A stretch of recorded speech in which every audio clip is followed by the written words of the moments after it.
গঙ্গাকে শিব তার চুলে ধারণ করেছিলেন কেন?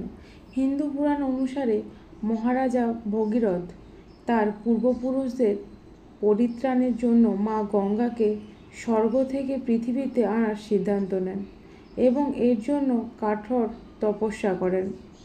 ভগীরথ তপস্যায় খুশি হয়ে মা গঙ্গা পৃথিবীতে আসতে রাজি হন।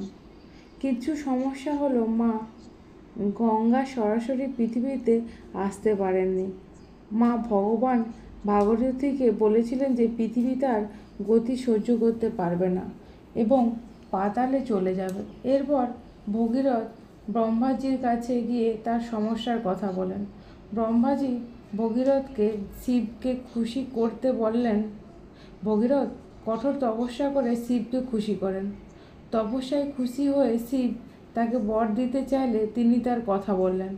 গঙ্গা বেগে পৃথিবীকে বাঁচাতে ভগবান শিব তখন তার চুলের জট খুলে দেন এবং এইভাবে মা গঙ্গা দেবলোক থেকে শিবের চুলে লীন হন।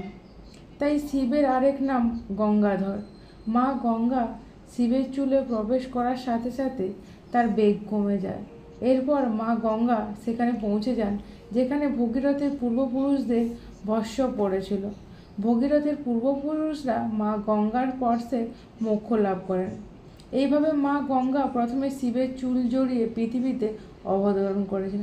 বন্ধুরা, আমার এই ভিডিওটা যদি আপনাদের ভালো লেগে থাকে অবশ্যই একটি লাইক, কমেন্টস, শেয়ার করে দেবেন।